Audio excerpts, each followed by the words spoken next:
پیغام پھیلائے کہ ایک طرف تو احمد رضا رکھتے ہو اور دوسرے اپنے امام کی بات کو تم لوگ اس طرح ٹھکراتے ہو. حضرت کہہ رہے ہیں کہ ان سے پہلے ہی اسلام پہنچا ہوا تھا ہندوستان کے اندر. کسی نے پوچھا، سوال کیا کہ حضرت اس شعر کا کیا مطلب ہے، اس شعر کا کیا مطلب ہے؟ شعر سنیں، شعر کیا ہے؟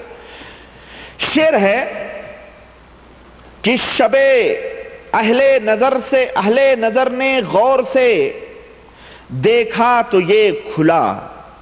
اہل نظر نے غور سے دیکھا تو یہ کھلا، کعبہ جھکا ہوا تھا مدینے کے سامنے. اہل نظر نے غور سے دیکھا تو یہ کھلا، کعبہ جھکا ہوا تھا مدینے کے سامنے. حضرت اس شعر کا کیا مطلب ہے؟ تو امام اہل سنت مجدد دین بدعت فاضل بریلوی احمد رضا خان صاحب فرماتے ہیں کہ شب میلاد کعبہ نے سجدہ کیا تھا. نعوذ باللہ. کس کا سجدہ کیا تھا؟ کعبہ نے سجدہ کیا اور جھکا مقام ابراہیم کی طرف. مقام ابراہیم کی طرف کعبہ جھکا اور کہا حمد ہے اس کے وجہ کریم کو جس نے مجھے بتوں سے پاک کیا. احمد رضا صاحب سے کوئی پوچھے کہ تیرے باپ دادے نے دیکھا تھا یہ سب، یہ تو کہاں سے یہ واقعہ بیان کر رہا ہے؟ کعبہ جھکا ہوا تھا مدینے کے، کہاں سے یہ تو بیان کر رہا ہے؟ یہ کون سی حدیث ہے، کون سی قرآن کی آیت ہے؟ اور یہ تو جلتے ہیں بیچارے، چنانچہ بطور تانا اپنی تقریروں میں بیان کرتے ہیں کیا کہ تم بہت سارے وہابیوں کو دیکھو گے، کوئی بھی بات ہو تو کہتے ہیں دکھاؤ قرآن شریف، دکھاؤ حدیث شریف. یعنی گویا کہ آپ قرآن اور حدیث کی دلیلیں مانگیں تو آپ سب سے بڑے حقیر اور ذلیل، یعنی اپنے آپ کو یہ سمجھتے ہیں کہ یہ بہت بڑے علامات الدہر. یعنی ان کے عقیدے کے مقابلے میں اگر آپ نے قرآن و حدیث طلب کیا تو آپ جو ہے ذلیل ہیں، آپ کم ترین ہیں. یہ امت کو یہ مولوی ہیں، یہ مولوی ہیں، یہ سلف جو صحابہ اکرام رضوان اللہ علیہم اجمعین کے طور طریقے سے امت کو بدگمان کر رہے ہیں. اللہ کے نبی جناب محمد رسول اللہ صلی اللہ علیہ وسلم نے فرمایا کہ ترکت فیکم امرین لن تضلوا ما تمسکتم بہما، دو چیزیں چھوڑ کے جا رہا ہوں، جب تک تم ان دونوں چیزوں کو پکڑے رہو گے ہرگز گمراہ نہیں ہو سکتے ہو. کتاب اللہ اور سنتی، ایک اللہ کی کتاب اور دوسری میری سنت ہے. یہ امت کے منکرین حدیث نبی کی محبت کا دعویٰ کر کے نبی کی سنتوں سے لوگوں کو دور کرنے والے لوگ اور اپنے خانہ ساز دھرم اور مذہب کی ترویج اور اس کی نشر و اشاعت کرنے والے لوگ اور لوگوں کو اپنے بنائے ہوئے دین کی طرف بلانے والے لوگ اپنے آپ کو اہل سنت کہلاتے ہیں. حیا کو آواز دو، شرم کو آواز دو. بے غیرتی اور بے حیائی کی اس سے بدترین مثال اور دنیا میں کہیں نہیں مل سکتی ہے. حقیقت بتا رہا ہوں آپ سے، اللہ کی قسم بتا رہا ہوں. سوچیں آپ، سوال ہوا صفحہ 120 کے اندر کہ غوث ہر زمانے میں ہوتا ہے. کسی نے سوال کیا، حضور غوث ہر زمانے میں ہوتا ہے؟ ارشاد ہوا کہ بغیر غوث کے زمین و آسمان قائم ہی نہیں رہ سکتے. بغیر غوث کے. دیکھ رہے ہیں آپ یہ کون سا دھرم ہے، یہ کون سا دین ہے؟ ہمیں بتاؤ ذرا، ان کو سمجھائے، یہ ہمیں ذرا سمجھائیں. اللہ کے نبی جناب محمد رسول اللہ صلی اللہ علیہ وسلم کی کون سی حدیث ہے، قرآن کریم کی کون سی آیتیں ہیں؟ اللہ تبارک تعالیٰ نے اس زمین و آسمان کو قائم کیا ہے، اس نے بنایا ہے، وہ اس کو کھڑا کرنے والا ہے. یہ کہہ رہے ہیں کہ بغیر غوث کے زمین و آسمان قائم ہی نہیں رہ سکتے ہیں. سوال ہوا کہ حضرت دیکھیں غوث کا مقام یہ ہے جو میں بتا رہا تھا آپ کو پچھلے پروگرام میں، جو میں نے آپ کے سامنے بیان کیا تھا کہ غوث کا مرتبہ یہ ہوتا ہے کہ وہ اللہ اور اللہ کے سامنے ہمیشہ بیٹھا رہتا ہے اور اس کے نیچے جو قطب کا درجہ آتا ہے، جب وہ غوث مر جاتا ہے تو قطب اس کے اوپر ایک بات میری سمجھ میں نہیں آتی. ایک طرف تو یہ کہتے ہیں کہ غوث مر جاتا ہے تو اس جگہ پہ قطب آ جاتا ہے، دوسری طرف یہ کہتے ہیں کہ کوئی بزرگان دین مرتا ہی نہیں ہے. جتنے بزرگان دین ہیں یہ مرتے ہی نہیں ہیں، یہ ہمیشہ زندہ رہتے ہیں. یہ تضاد کیوں ہے ان کی باتوں میں؟ یہ کیوں ٹکراؤ ہے ان کی باتوں میں؟ اس لیے کہ ان کا دھرم، ان کا مذہب جھوٹا ہے.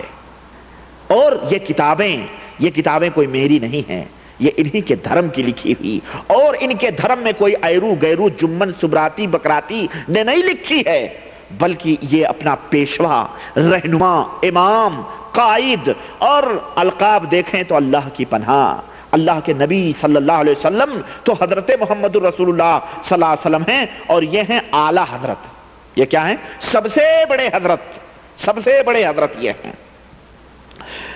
کسی نے ان کے مرید نے سوال کیا کہ حضرت غوث کو مراقبے سے حالات منکشف ہوتے ہیں، مراقبہ سمجھتے ہیں کس کو کہتے ہیں؟ میں نے بتایا ہے کہ مراقبہ کہتے ہیں کہ آپ دونوں گھٹنوں کے درمیان میں اپنا سر ڈال کر بیٹھ جائیں اور آپ کے اوپر انوار و تجلیات، یہ صوفیوں کے طریقے میں بتا رہا ہوں، کہ بارش ہونے لگے، اور یہ سمجھیں کہ بس اب یہ اللہ تعالیٰ پردے اٹھا رہا ہے اور میں عرش کو دیکھ رہا ہوں۔ مراقبے کے ذریعے سے پوچھا کہ کیا مراقبے کے ذریعے سے غوث کو علم حاصل ہوتا ہے، سب چیزیں معلوم ہوتی ہیں؟ ارشاد ہوا نہیں، مراقبہ کیا ہے؟ مراقبہ تو غیرو چھوٹے لوگ کرتے ہیں، مراقبہ اگر کوئی کر کے علم حاصل کیا تو کیا کیا؟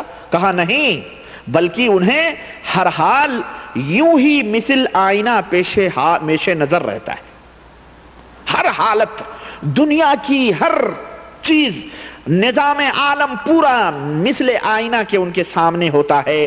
اس کے بعد ارشاد فرمایا کہ ہر غوث کے دو وزیر ہوتے ہیں، غوث کا لقب عبداللہ ہوتا ہے، وزیر دست راست اور عبدالرب، اور وزیر دست چپ عبد الملک۔ اس سلطنت میں وزیر دست چپ وزیر دست راست سے اعلیٰ ہوتا ہے، یعنی دائیں بائیں جو وزیر ہوتے ہیں، داہنے والا بڑے بائیں والے سے اعلیٰ ہوتا ہے۔ اچھا جناب،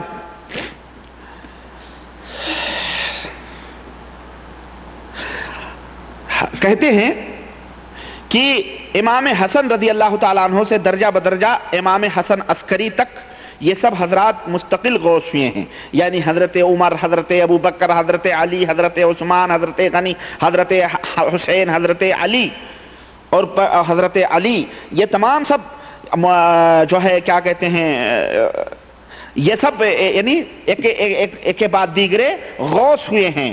پھر حضرت امام حسن سے درجہ بدرجہ امام حسن عسکری تک یہ سب حضرات مستقل غوث ہوئے ہیں، اور امام حسن عسکری کے بعد حضور غوث اعظم تک جتنے حضرات ہوئے سب ان کے نائب ہوئے، یعنی حضرت حسن سے اور حضرت غوث پاک کے بیچ میں، غوث اعظم کے بیچ میں جو لوگ ہوئے وہ سب حضرت حسن کے نائب ہوئے۔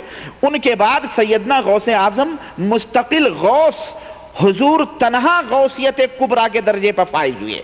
شیخ عبد القادر جیلانی سب سے بڑے غوثیت کے مرتبے پر فائز ہوئے، حضور غوث اعظم بھی ہیں اور سید الافراد بھی ہیں، سید الافراد بھی ہیں۔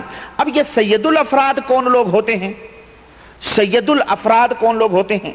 چنانچہ اب وہ صفحہ تو میں دیکھ نہیں سکا وہ کہاں ہے، لیکن کسی نے پوچھا کہ حضور یہ افراد کون ہوتے ہیں، افراد کون ہوتے ہیں؟ تو کہتے ہیں کہ یہ جو افراد ہوتے ہیں یہ انسانوں میں سے ہوتے ہیں جو مر جاتے ہیں، لیکن ان کے اندر اتنی طاقت و قوت ہوتی ہے کہ وہ جہاں کہیں جائیں، جس کی مدد کرنا چاہیں سب کی مدد کرتے ہیں اور ہر جگہ وہ پہنچتے ہیں۔ یہ کچھ مخصوص لوگ ہوتے ہیں اولیاء اللہ میں جو دوڑتے پھرتے رہتے ہیں پوری دنیا کے اندر۔ وہ میں نے پچھلے خود تقریر میں نے بتایا آپ کو کہ جو لوگ نجبہ ہوتے ہیں، اوتاد ہوتے ہیں، یہ لوگ دنیا میں حلقے وائز مثلا جیسے پہلے ایک وزیر اعظم ہوتا ہے، پھر جو ہے ایک مکھ منتری ہوتا ہے، پھر اس کے بعد منتری ہوتے ہیں، یعنی ایک کیا ہوتے ہیں منسٹر کو، ایک جو ہوتا ہے وزیر اعظم ہوتا ہے، اس کے بعد ہر اسٹیٹ کے منسٹر ہوتے ہیں، اور اس کے بعد میں پھر کیا ہوتے ہیں ایم پی ہوتے ہیں،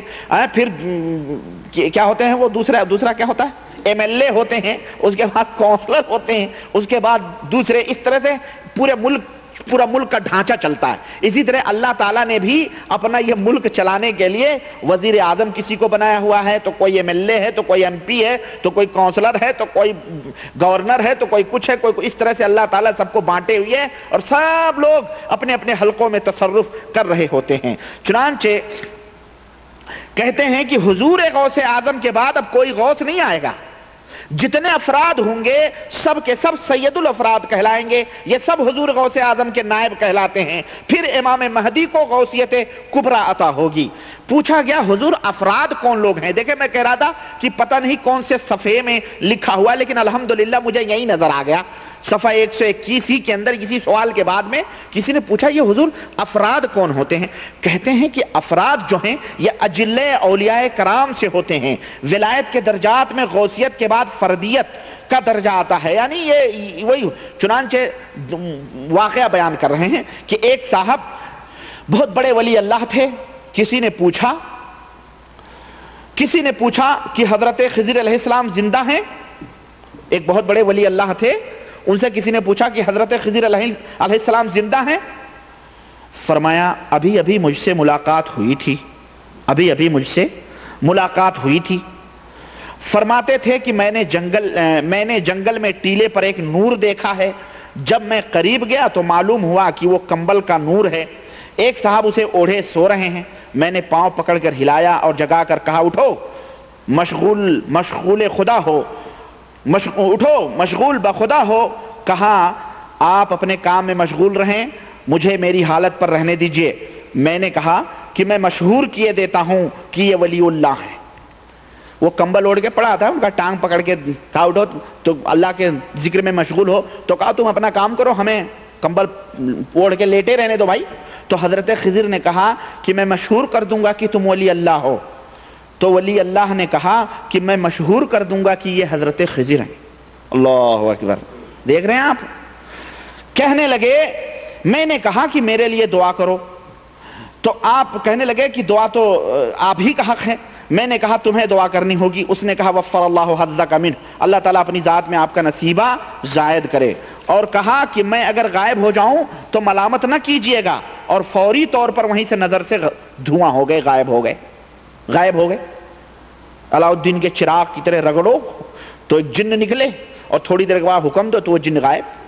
تو یہ ہیں وہ ولی اللہ غائب ہو گئے، حالانکہ کسی ولی کی طاقت نہ تھی۔ خضر نے کہا کہ حالانکہ کسی ولی کی طاقت نہ تھی کہ میری نگاہوں سے وہ غائب ہو جائے، لیکن وہ خضر علیہ السلام سے بھی اعلیٰ مقام کا حامل تھا۔ وہ کہتے ہیں کہ وہاں سے آگے بڑھا اور اسی طرح کا ایک نور میں نے دیکھا کہ نگاہ کو خیرہ کر رہا تھا، یعنی چکا چوند کر رہا تھا۔ قریب گیا تو دیکھا کہ ٹیلے پر ایک عورت کمبل اوڑھے سو رہی ہے، صحرا میں ٹیلے پر پہاڑ کے ایک عورت سو رہی ہے، وہ اس کے کمبل کا نور ہے، اس کا نور نہیں، اس کے کمبل کا نور ہے۔ جناب میں نے پاؤں ہلا کر ہوشیار کرنا چاہا تو غیب سے آواز آئی اے خضر احتیاط کیجئے، بھائی تم غیر محرم کو چھونے جا رہے ہو، احتیاط کرو۔ اس بی بی نے آنکھ کھولی اور کہا حضرت نہ رکے یہاں تک کہ روکے گئے، یعنی تم نہ رکے یہاں تک کہ تمہیں روکا گیا۔ میں نے کہا اٹھ اللہ کی بارگاہ میں مشغول ہو۔ کہا حضرت آپ اپنے کام میں مشغول رہیں، مجھے اپنی حالت پر رہنے دیں۔ میں نے کہا تو میں مشہور کیے دیتا ہوں کہ تو ولی اللہ ہے، میں مشہور، تو اس نے کہا میں مشہور کر دوں گی کہ یہ حضرت خضر ہیں۔ دیکھ رہے ہیں آپ علم غیب کے مکاشفے کس طرح سے ہو رہے ہیں۔ وہ عورت ٹیلے پہ کمبل اوڑھ کے پتہ نہیں کیا کر رہی تھی، حضرت خضر کہہ رہے ہیں میں مشہور کر دوں تو ولی اللہ، حضرت خضر کو معلوم، چلو بہرحال ٹھیک ہے۔